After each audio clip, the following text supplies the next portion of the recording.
বিশ্বকাপ 2026 শেষ 16 র টিকিটের লড়াইয়ে মুখোমুখি Brazil O Japan.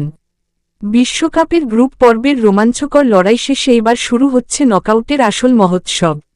Round of 32 এর সবচেয়ে আকর্ষণীয় ম্যাচে মুখোমুখি হতে যাচ্ছে লাতিন আমেরিকার ফুটবল পরাশক্তি ব্রাজিল ও এশিয়ার গতিশীল দল জাপান। আগামী 29 জুন হিউস্টনের এনআরজি স্টেডিয়ামে কোয়ার্টার ফাইনালের পথে এক ধাপ এগিয়ে যাওয়ার লক্ষ্যে মাঠে নামবে দুই দল। কার্লো আনচেলত্তির ব্রাজিল যেখানে হেক্সা মিশনের দিকে চোখ রাখছে, সেখানে হাজিমে মোরিয়াসুর সামুরাই ব্লু রা চাইছে বড় অঘটন ঘটিয়ে ইতিহাস গড়তে। গ্রুপ পর্বে দুই দলের পথচলা। ব্রাজিল গ্রুপ সি থেকে চ্যাম্পিয়ন হয়ে নকআউট পর্বে এসেছে সেলেসাওরা।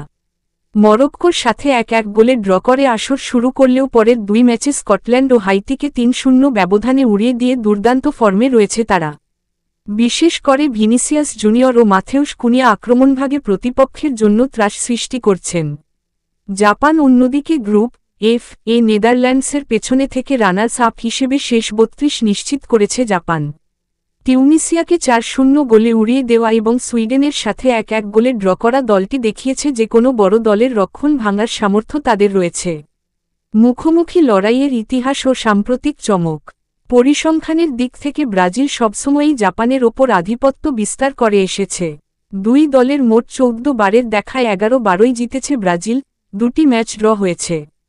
তবে সাম্প্রতিক ইতিহাস জাপানের পক্ষে 2025 সালের অক্টোবরে অনুষ্ঠিত সর্বশেষ আন্তর্জাতিক প্রীতি ম্যাচে ব্রাজিলকে 3-2 গোলে হারিয়ে ফুটবল বিশ্বকে চমকে দিয়েছিল জাপান। প্রথমে 2-0 গোলে পিছিয়ে থেকেও তাকুমি মিনামিনো, কেইতো নাকামুরা ও আয়াশি উয়েদার অসাধারণ গোলে ঐতিহাসিক সেই জয় পেয়েছিল সামুরাই ব্লুরা। ম্যাচের মূল আকর্ষণ ও শক্তিমত্তা। কাগজে কলমে ব্রাজিল এই ম্যাচে পরিষ্কার ফেভারিট।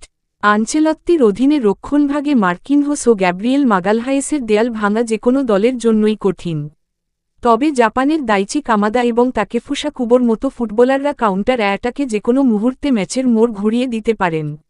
নকআউট পর্বের এই মরণ বাচন ম্যাচে ব্রাজিল কি তাদের চেনা আধিপত্য বজায় রেখে শেষ 16তে যাবে, নাকি জাপান তাদের গতি ও কৌশলের ফুল ফুটিয়ে নতুন রূপকথা লিখবে, তার উত্তর মিলবে আগামী সোমবার মাঠের লড়াইয়ে।